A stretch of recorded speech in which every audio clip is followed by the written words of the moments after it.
Assalamualaikum warahmatullahi wabarakatuh. Apa kabar anak-anak semua? Alhamdulillah, luar biasa. Allahu Akbar. Oke, semuanya semangat semua ya. Oke.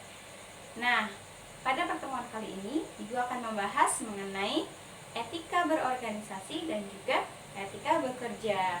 Nah, sebelumnya alangkah baiknya kita berdoa terlebih dahulu ya, agar pertemuan kali ini kita dirahmati oleh Allah sehingga ilmu yang Ibu ajarkan gampang masuk ke kita sehingga kita bisa menerapkannya dalam kehidupan sehari-hari. Oke.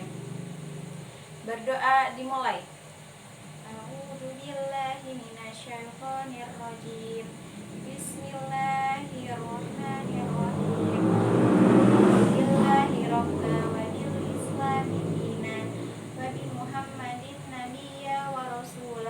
Rabbi zidni ilma warzuqni fahma, amin ya rabbal alamin.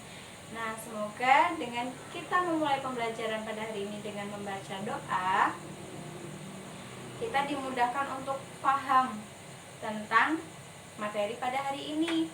Juga kita bisa menerapkannya dalam kehidupan sehari-hari. Oke.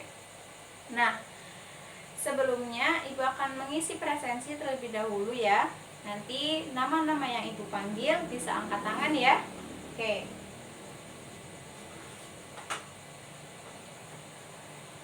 Yang pertama Ade Chandra Wijaya, masuk. Oke. Yang kedua Elvania Salsabila, masuk nggak? Masuk ya. Yang ketiga Miss Lina, ada nggak? Miss Lina, masuk ya. Gak boleh ngobrol ya. Selanjutnya Tina, masuk. Tina Smaktuhatul Khairi ya, masuk. Oke. Oke, semuanya masuk ya, alhamdulillah. Nah, pada pertemuan kali ini kita akan membahas mengenai etika bekerja dan juga etika berorganisasi. Nah, sebelumnya masih pada ingat nggak pertemuan kemarin kita membahas tentang apa? Elva? Apa? Akhlak terpuji? Enggak. Pertemuan kemarin kita bahas tentang apa? Coba ayo, ada yang masih ingat nggak? Iya, Lina. Iya, kemarin membahas tentang akhlak tercela. Tadi Elva bilang membahas tentang akhlak terpuji. Mungkin minggu kemarin Elva nggak berangkat ya? Kalau akhlak terpuji itu dibahas pada minggu yang sebelumnya lagi. Kalau minggu yang sebelumnya itu dibahas tentang akhlak tercela, tentang fitnah, namimah, dan juga ghibah. Oke. Nah, pada pertemuan kali ini kita akan belajar bersama-sama tentang etika berorganisasi dan juga etika berprofesi. Nah, sekarang Ibu minta kalian untuk membaca di buku paket terlebih dahulu, dibaca, dipahami, lalu kalau ada yang mau ditanyakan, ditanyakan ya. Ibu akan menulis dulu. Nanti kalau udah gitu kita bahas bareng-bareng ya, oke?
Oke, semuanya udah selesai baca semua?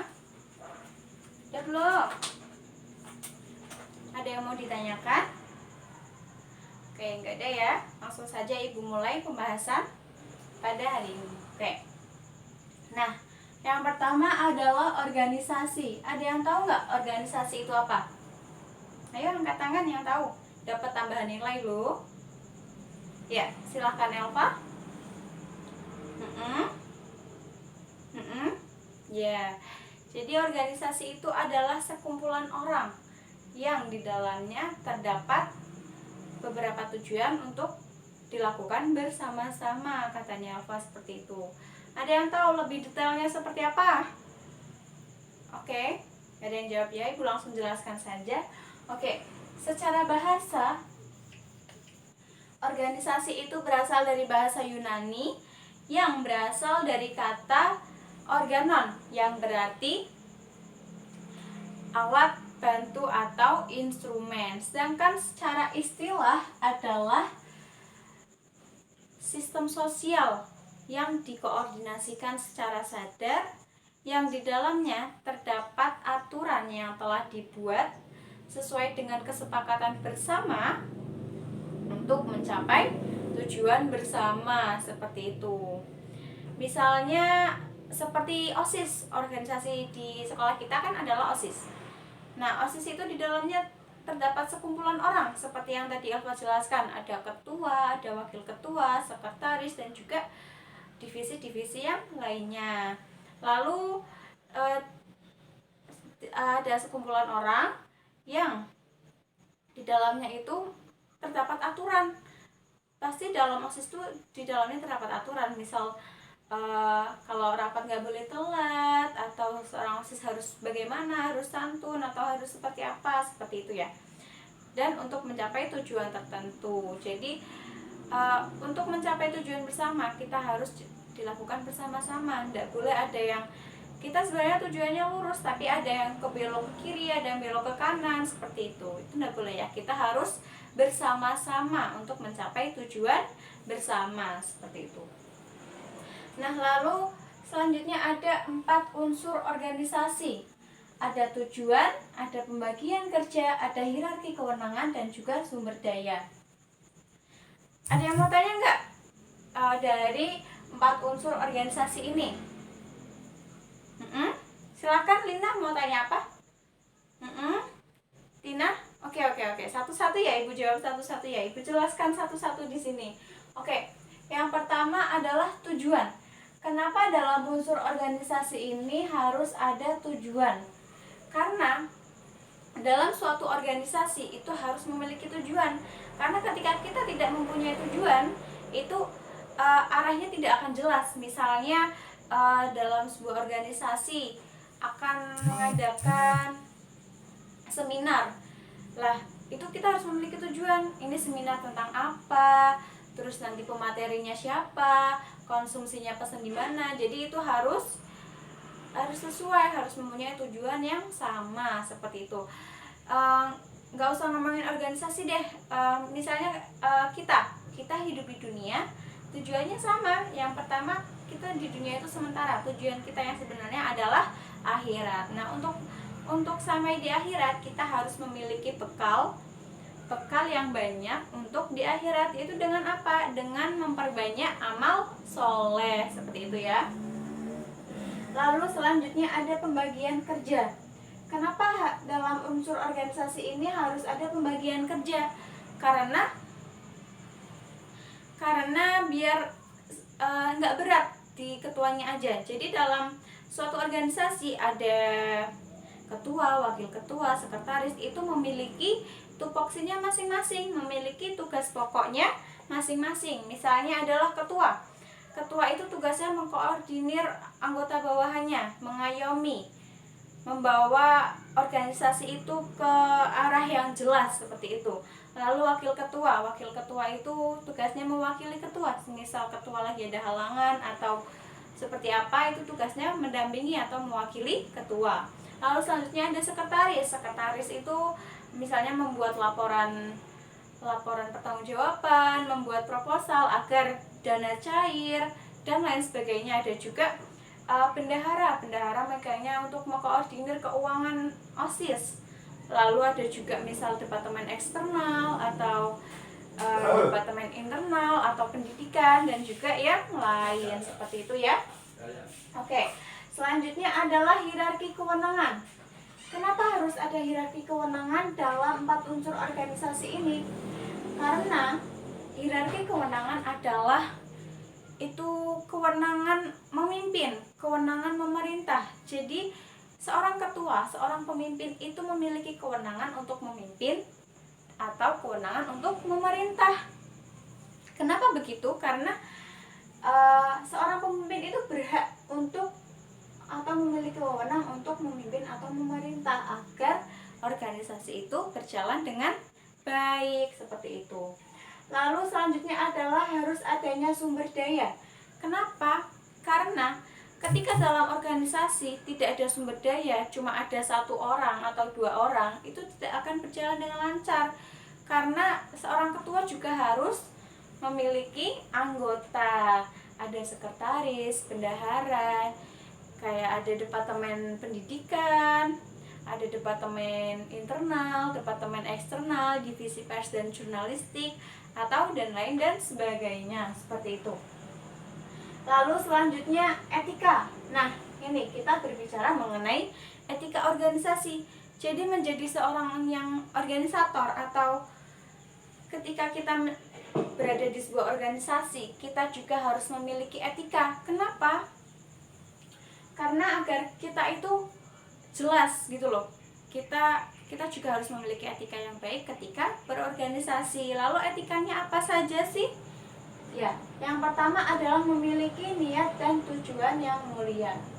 Sesungguhnya semua itu tergantung niat kita. Ketika niat awal kita baik, insya Allah nanti kedepannya juga akan mendapatkan yang baik, seperti itu. Misalnya adalah aku ikut organisasi karena niatnya itu ingin berproses agar aku public speakingnya bagus, agar aku punya relasi yang bagus. Itu insya Allah nanti kedepannya juga akan bisa berproses dalam organisasi itu, sehingga dia juga bisa mendapatkan hasil dari itu semua. Lalu selanjutnya amanah. Seorang organisasi itu harus amanah. Kenapa? Karena ketika dia mendapatkan tugas dari ketuanya, misalnya seorang sekretaris mendapatkan tugas untuk membuat proposal untuk mencairkan dana, dia harus amanah, harus menjalankan itu, harus membuat proposal. Karena apa? Kalau dia tidak amanah, dia tidak mengerjakan proposal, otomatis semuanya juga akan terhambat, dana tidak cair dan juga acara tidak jalan, seperti itu. Lalu selanjutnya saling tolong menolong. Dalam organisasi itu tidak boleh egois. Kenapa? Karena kita harus saling tolong menolong. Tetapi ketika tugas kita belum selesai, semisal si Elva misal di bagian dekorasi dan dokumentasi, semisal tugas dia belum selesai mendekor, dia tidak boleh membantu si yang lain. Tapi ketika misal si Elva adalah sekretaris kan biasanya selesai di awal, cuma membuat surat-surat. Lalu ketika sudah selesai dia ingin membantu seksi yang lain, semisal si humas untuk mengantarkan suratnya, nah itu bisa aja boleh ikut, boleh membantu, seperti itu. Lalu selanjutnya adalah berkomunikasi dengan baik. Nah, seorang organisasi harus berkomunikasi dengan baik karena biasanya orang organisasi itu memiliki public speaking yang bagus. Nah, dalam berkomunikasi dengan baik ini, dalam Islam ada 4. Yang pertama adalah qaulan kariman, berkata yang mulia dan penuh penghormatan, atau lebih baik diam, itu namanya qaulan kariman. Lalu yang kedua adalah qaulan layyin, adalah berkata yang baik, seperti itu, meskipun dengan lawan bicara atau rival, seperti itu. Lalu yang ketiga adalah qaulan sadidan, berkata dengan benar dan jujur. Lalu adalah qaulan baligan, itu adalah berkata dengan sopan, ya. Lalu yang kelima adalah kaulan masyhuran atau ma'rufan, berkata dengan bahasa yang mudah dimengerti. Karena seorang organisasi itu harus public speakingnya bagus. Supaya apa? Supaya orang itu mudah dimengerti. Tapi ketika kita belum bisa memiliki public speaking yang bagus, kita belajar, karena organisasi itu bisa dijadikan sebagai tempat berproses seperti itu. Nah, selanjutnya adalah profesi. Nah, profesi di sini adalah pekerjaan yang dilandasi pendidikan keahlian tertentu. Itu kalau secara KBBI. Sedangkan menurut Islam, profesi atau pekerjaan adalah segala aktivitas dinamis yang dilakukan oleh seseorang untuk mencapai kebutuhan hidup dan dilakukan dengan penuh keyakinan, penuh kesungguhan, karena merupakan salah satu bentuk pengabdian kepada Allah. Kenapa salah satu bentuk pengabdian kepada Allah? Karena bekerja juga merupakan salah satu ibadah, karena menafkahi keluarganya merupakan salah satu bentuk ibadah seperti itu. Lalu apa sih ciri-ciri dari profesi? Yang pertama adanya pengetahuan khusus.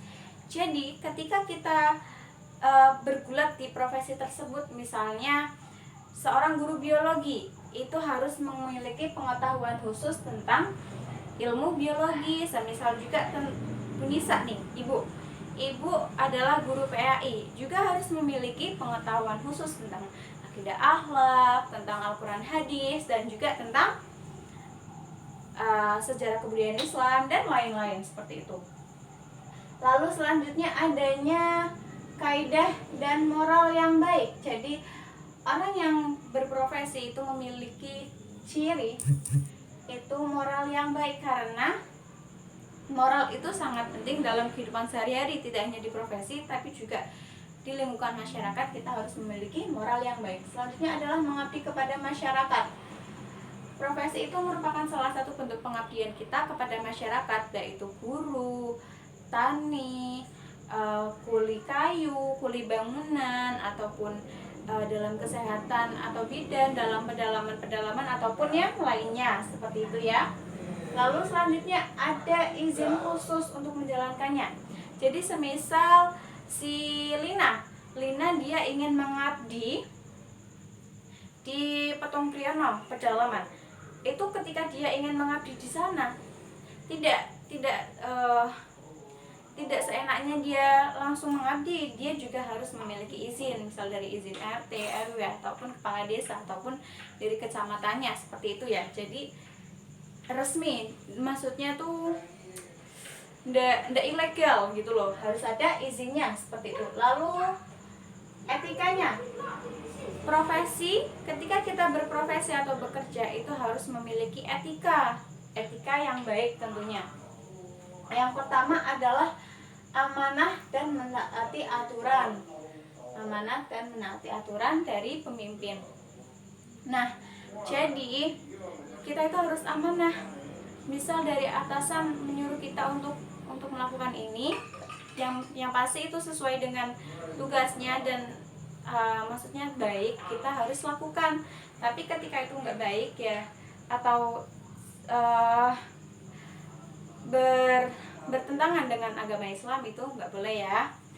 Nah, ini telah dijelaskan dalam Quran surat Al-Anfal ayat 27 yang berbunyi, Bismillahirrahmanirrahim, ya ayyuhalladzina amanu la tahunullaha war rasul wa tahunu amanatikum wa antum ta'lamun, yang artinya, hai orang-orang yang beriman, janganlah kamu mengkhianati Allah dan Rasulnya, dan jangan juga kamu mengkhianati amanat-amanat yang telah dipercayakan kepadamu. Seperti itu. Ini telah dijelaskan dalam Quran surat Al-Anfal ayat 27. Jadi kita tidak boleh mengkhianati amanat. Ini juga telah dijelaskan dalam hadis Rasulullah, yaitu Abu Hurairah radhiyallahu anhu qala sami'tu Rasulullah sallallahu alaihi wasallam ayatul munafiqi salatun idza haddatsa kadzaba, wa idza wa'ada akhlafa, wa idza tumina khana. Dari Abu Hurairah radhiyallahu anhu berkata, saya mendengar Rasulullah Shallallahu alaihi wasallam bersabda bahwa tanda-tanda orang munafik itu ada 3. Yang pertama, apabila dia berkata dusta, lalu dia dipercaya khianat, dan dia berjanji lalu mengingkari. Itu tidak boleh, karena orang munafik itu pasti akan masuk neraka. Jadi salah satunya adalah amanah. Kita harus menjaga amanah agar kita tidak masuk neraka gitu ya. Lalu selanjutnya kita harus memiliki etos kerja yang tinggi. Etos kerja itu apa sih Bu? Ada yang tahu enggak di sini? Ayo. Etos kerja. Iya, betul. Jadi etos kerja adalah dorongan atau motivasi yang tinggi untuk bekerja, seperti itu. Lalu apa sih ciri-ciri dari orang yang memiliki etos kerja yang tinggi? Yang pertama adalah dia rajin, lalu disiplin, tepat waktu, terus dia semangat dalam bekerja, pokoknya dia jujur, disiplin, seperti itu. Lalu selanjutnya adalah prinsip yang kokoh dalam profesi, seperti itu. Nah, mungkin itu saja ya yang dapat Ibu sampaikan. Ibu akan mereview ulang materi pada hari ini tadi tentang organisasi, etikanya seperti apa. Kalian sudah paham ya? Terus profesi, etikanya seperti apa. Semoga kalian sudah paham. Ada yang mau ditanyakan lagi nggak? Ya. Oke, nggak ada ya. Ibu akan langsung memberikan tugas untuk PR selanjutnya. Nanti PR-nya bisa dikumpulkan ya. Dikumpulkan di WA group. Nah, bisa ditulis PR-nya. Yang pertama, jelaskan definisi dari organisasi. Ya. Udah. Yang kedua, bagaimana etika organisasi? Jelaskan ya. Oke. Yang ketiga, jelaskan definisi dari profesi.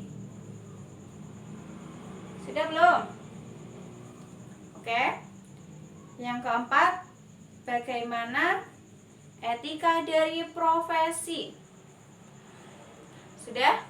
Lalu yang kelima, apa saja manfaat dari kita yang sudah mempelajari tentang etika organisasi dan juga etika profesi? Oke. PR itu nanti bisa dikumpulkan, nanti difoto, dijadikan PDF, bisa dikumpulkan di grup atau japri ke nomor Ibu ya. Lalu tugas selanjutnya membuat peta konsep tentang organisasi, etika organisasi dan juga etika profesi. Nanti difoto, dijadikan PDF, dijadikan satu sama yang tadi, lalu dikumpulkan ke Ibu ya. Lalu pada minggu depan nanti kalian hafalan surat Al-Anfal ayat 27 yang tadi Ibu telah jelaskan mengenai tentang amanah kerja, amanah etika kerja. Nanti bisa dihafalkan. Nanti pada pertemuan selanjutnya kalian bisa maju satu persatu ya. Oke. Ada yang mau ditanyakan lagi nggak? Ada ya? Oke. Terima kasih. Kurang dan lebihnya mohon maaf. Terima kasih. Wassalamualaikum warahmatullahi wabarakatuh.